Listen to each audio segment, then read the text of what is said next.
Olá, amigos da Rádio Espiritismo BH. Eu sou o Valdir Pedrosa e apresento o programa Estudando o Evangelho segundo o Espiritismo. No programa anterior, iniciamos os nossos estudos acerca do capítulo 23, cujo título é Estranha Moral. Hoje daremos continuidade e retornaremos à passagem do Evangelho de Jesus segundo Lucas, capítulo 14, versículos 25 a 27 e 33, onde o evangelista diz assim, abre aspas, como nas suas pegadas caminhasse grande massa de povo, Jesus, voltando-se, disse-lhes, se alguém vem a mim e não odeia a seu pai e a sua mãe, a sua mulher e a seus filhos, a seus irmãos e irmãs, mesmo a sua própria vida, não pode ser meu discípulo. E quem quer que não carregue a sua cruz e me siga, não pode ser meu discípulo. Assim, aquele dentre vós que não renunciar a tudo o que tem, não pode ser meu discípulo. Fecha aspas. Como nós vimos na última edição do nosso programa, trata-se de uma lição de desapego. Havíamos conversado sobre as questões envolvendo pai, mãe, mulher, filhos, irmãos e irmãs. Agora, queremos chamar a atenção para a passagem que diz que precisamos carregar a nossa cruz e seguir Jesus. É aí que começaremos o estudo de hoje. Bem, vamos ver algumas palavras importantes deste versículo. Jesus diz, e quem quer que não carregue a sua cruz e me siga, não pode ser meu discípulo. Quando ele diz, e quem quer, ele está dizendo que o seu ensinamento é universal, é sem exceção, é para toda e qualquer pessoa. Carregar a sua cruz é conduzir por livre e espontânea vontade. É a pessoa que ouve o convite do Mestre e resolve aceitá-lo de bom grado, assumindo conscientemente as suas obrigações onde quer que se encontre e em qualquer situação. A cruz, cada um tem a sua, de acordo com a sua própria condição evolutiva e conforme as circunstâncias da vida e das necessidades de cada indivíduo. Muitas pessoas acham que a cruz é apenas a cruz dos problemas, das dificuldades. Não é. É a cruz também das obrigações, dos compromissos voluntariamente assumidos. Desta forma, a nossa cruz pode ser uma doença, o trabalho profissional, os deveres domésticos, as tarefas no campo religioso ou espiritual, enfim, a cruz pode ser entendida como tudo aquilo que exija da pessoa boa vontade, dedicação, esforço, perseverança e trabalho. Aí Jesus ainda diz assim, tem que carregar a sua própria cruz e segui-lo. Quem não fizer isso não vai ser o seu discípulo. Quando Jesus coloca o ensinamento desta forma, ele está deixando bem claro a quem devemos seguir sem tergiversações. Seguir Jesus não se trata literalmente de seguir a pessoa de Jesus, mas seguir Jesus enquanto sua doutrina. A doutrina do Cristo não pode ser subestimada e nem pode ser trocada por qualquer outra ideologia. Temos em vista disso a direção e o modo de como devemos nos conduzir. É a doutrina do Cristo que nos ensina isso. É ela que deve pautar a nossa existência. Aí ele diz: quem não fizer isso não pode ser meu discípulo. E não pode mesmo, meus amigos, porque a própria pessoa se exclui pelo simples fato de não se colocar ao encalço do Mestre em tudo e apesar de tudo. Depende da disposição íntima de cada criatura tornar-se e permanecer como discípulo de Jesus. Na sequência, ele ainda diz assim para a gente: assim, aquele dentre vós que não renunciar a tudo o que tem, não pode ser meu discípulo. De novo, vemos o Cristo colocando algumas condições para que a criatura o siga e se torne seu aluno. Vamos ver.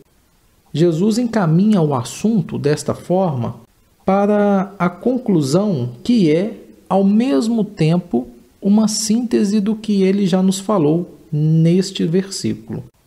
De novo, quando ele diz aquele dentre vós, quer dizer, é qualquer um que tomar conhecimento da lição de Jesus, de sua doutrina. Ele não faz acepção de pessoas. É qualquer um, independente da sua condição, da sua raça ou da sua religião. Tomou conhecimento dos ensinamentos de Jesus, já se enquadra nesse perfil. Quando ele diz que não renunciar, o que é renunciar? Renunciar é abandonar, é deixar voluntariamente a posse de alguma coisa. Não se trata de abandonar por ver-se impedido de continuar retendo aquilo.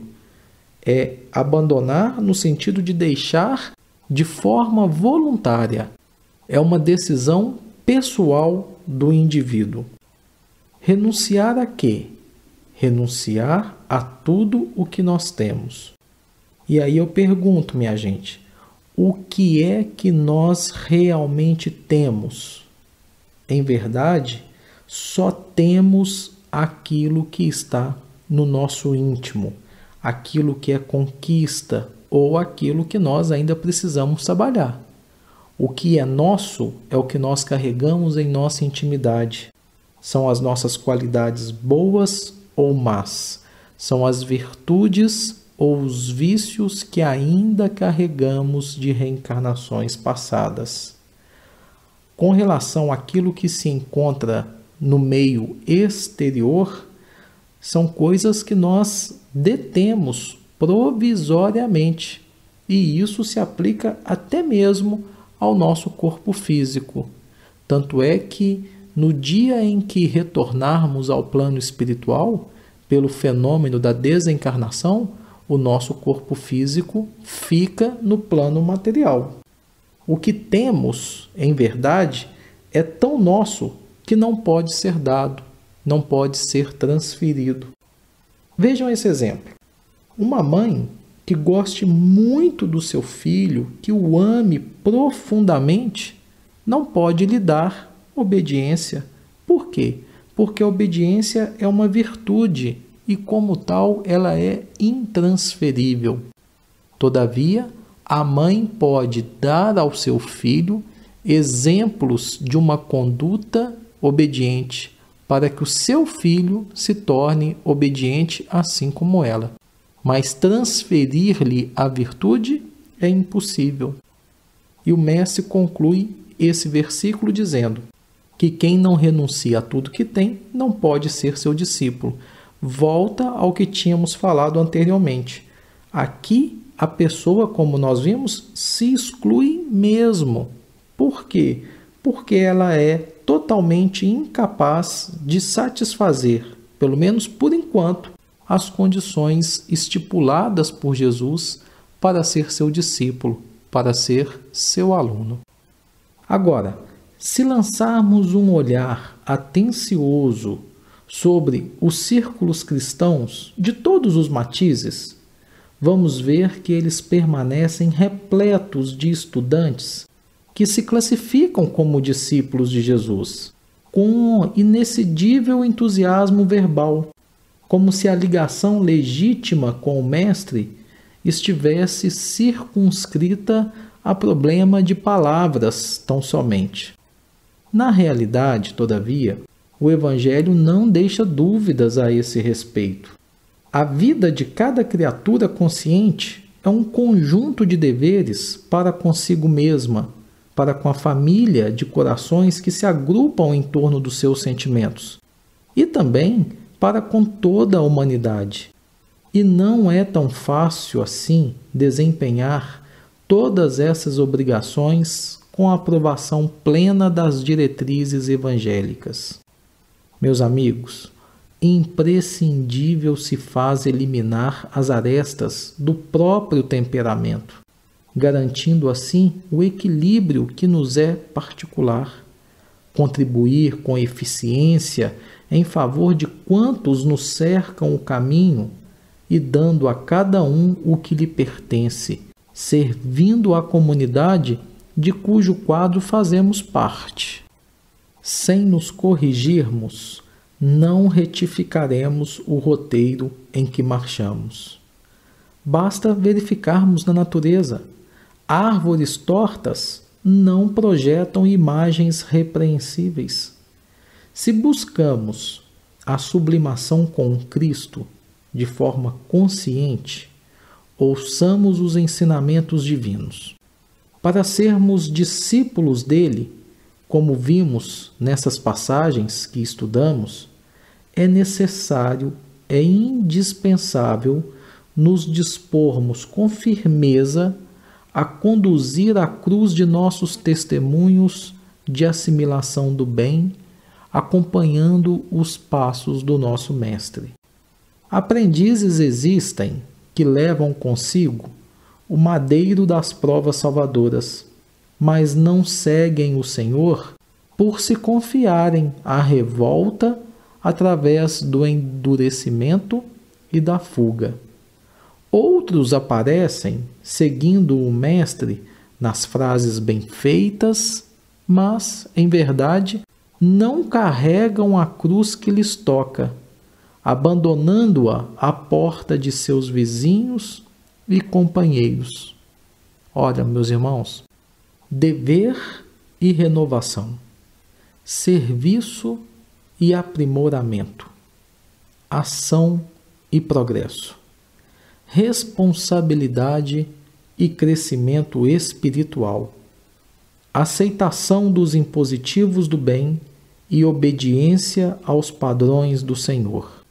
Somente depois de semelhantes aquisições é que atingiremos a verdadeira comunhão com o Divino Mestre. O codificador da doutrina espírita ainda destaca nesse capítulo uma outra passagem que se encontra no Evangelho de Jesus, segundo Mateus, capítulo 19, versículo 29, onde Jesus diz assim, abre aspas, aquele que houver deixado pelo meu nome sua casa, os seus irmãos, ou suas irmãs, ou seu pai, ou sua mãe, ou sua mulher, ou seus filhos, ou suas terras, receberá o cêntuplo de tudo isso e terá por herança a vida eterna. Fecha aspas. Sobre essa passagem, encontramos uma lição do Espírito Emmanuel, ditada ao médium Francisco Cândido Xavier, no livro Caminho, Verdade e Vida. É a lição de número 154, intitulada Renunciar. O guia espiritual diz assim, abre aspas, neste versículo do Evangelho de Mateus, o Mestre Divino nos induz ao dever de renunciar aos bens do mundo para alcançar a vida eterna. Há necessidade, proclama o Messias, de abandonar pai e mãe, mulher e irmãos do mundo. No entanto, é necessário esclarecer como renunciar. Jesus explica que o êxito pertencerá aos que assim procederem por amor de seu nome. À primeira vista, o alvitre divino parece contrassenso. Como olvidar os sagrados deveres da existência se o Cristo veio até nós para santificá-los? Os discípulos precipitados não souberam atingir o sentido do texto nos tempos mais antigos. Numerosos irmãos de ideal recolheram-se à sombra do claustro, esquecendo obrigações superiores e inadiáveis. Fácil, porém, reconhecer como o Cristo renunciou. Aos companheiros que o abandonaram, aparece, glorioso, no momento da ressurreição. Não obstante as hesitações dos amigos, divide com eles, no cenáculo, os júbilos eternos. Aos homens ingratos que o crucificaram, oferece sublime roteiro de salvação com o Evangelho e nunca se descuidou um minuto das criaturas. Observemos, portanto, o que representa renunciar por amor ao Cristo. É perder as esperanças da terra, conquistando as do céu.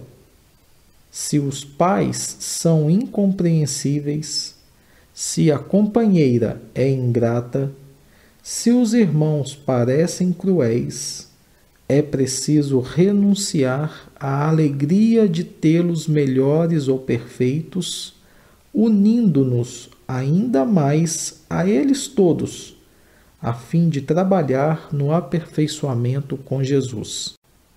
Acaso não encontras compreensão no lar? Os amigos e irmãos são indiferentes e rudes? Permanece ao lado deles mesmo assim, esperando para mais tarde o júbilo de encontrar os que se afinam perfeitamente contigo. Somente desse modo renunciarás aos teus, fazendo-lhes todo o bem por dedicação ao Mestre, e, somente com semelhante renúncia, alcançarás a vida eterna. Fecha aspas. E por fim, queremos destacar o versículo 37 do Evangelho de Jesus segundo Mateus, capítulo 10, onde Jesus diz, abre aspas, quem ama o pai ou mãe mais do que a mim, não é digno de mim, e quem ama o filho ou a filha mais do que a mim, não é digno de mim. Fecha aspas. Bem, minha gente, vamos ver aqui algumas palavras que são importantes para entendermos este versículo. Jesus diz, quem ama o pai ou a mãe? Primeira parte do versículo. Quem? Novamente, o mestre não faz acepção de pessoas. Esse quem indica que é qualquer pessoa, não importando a sua condição, a sua raça ou religião. Amar é querer muito bem, é gostar muito, é ter afeto. Agora vejam que interessante, quando analisamos o pai e a mãe. O amor, em decorrência dos laços consanguíneos, dos laços carnais, revela um certo apego à família terrena que nós sabemos que é transitória e muitas vezes tão somente circunstancial. Juntam-se os espíritos numa reencarnação com vistas à ajuda mútua ou ao resgate, findo o qual cada um toma o seu rumo e continua a sua jornada evolutiva. Podemos dizer, assim, que pai representa no campo da vida a razão, a própria horizontalidade da vida, enquanto a mãe representa o campo do sentimento, na verticalidade da existência. Então, o mestre coloca, quem ama o pai ou a mãe mais do que a mim, e quem ama o filho ou a filha mais do que a mim, não é digno de mim. Olha, essa expressão, mais do que a mim, indica preferência. Jesus é o mestre, é o guia, o modelo, o médico, a porta, o caminho, a verdade e a vida. Ele é tudo por excelência. É o máximo, é o cara. Se o preterimos, estamos nos revelando como indignos dele. Nós mesmos estamos nos inferiorizando quando preferimos valores passageiros e mutáveis, pois um dia, dependendo da nossa evolução, aprenderemos que só haverá um Pai, que é Deus, e que todas as demais pessoas são nossos irmãos e irmãs mais ou menos experientes. Deus concede ao homem a prerrogativa de ostentar a denominação ou o título de pai para salientar-lhe a responsabilidade desse ato, que é a paternidade. Deus confia aos homens os seus filhos, filhos dele, do Pai, o Criador. São criaturas suas, e os homens têm a responsabilidade de orientá-los e encaminhá-los da melhor forma possível na vida. Os outros não podem oferecer aquilo que apenas Jesus tem condições de nos dar. Aí, quando ele diz também de filho ou filha, lembram consequências, lembram frutos, lembram efeitos. O filho, as consequências de ordem racional. A filha, as consequências de natureza sentimental. Lembrando um pouco da casa mental, podemos dizer que pai e mãe representam as causas, tanto no campo da razão quanto do sentimento, e estão no nosso subconsciente, no nosso arquivo do passado mais ou menos remoto.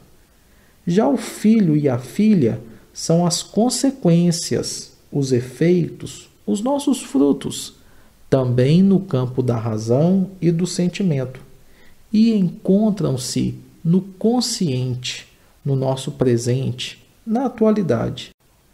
Já Jesus deseja ser aceito no nosso superconsciente, na nossa superconsciência, ou ainda na nossa consciência, para as renovações indispensáveis para o nosso próprio bem. Só que para isso, o Mestre aguarda a nossa adesão consciente e voluntária. É uma questão de preferência. Será que nós ainda preferimos as causas ou os efeitos das nossas atitudes, ou já preferimos Jesus, que é tudo para nós, é o nosso caminho, a verdade e a vida? Portanto, meus amigos, é através do conhecimento e da prática do Espiritismo, da doutrina dos Espíritos, que vamos aos poucos colocando Jesus no presente, no nosso consciente. E isso vai fortalecer e vai dar expressão positiva ao que há de bom ali, às coisas que nós estamos buscando conquistar, aperfeiçoar, evoluir. E, simultaneamente, também vai se estabelecendo novas causas, novos pais e mães, que, por sua vez, irão criar novos filhos e filhas, ou seja, novas consequências, novos efeitos.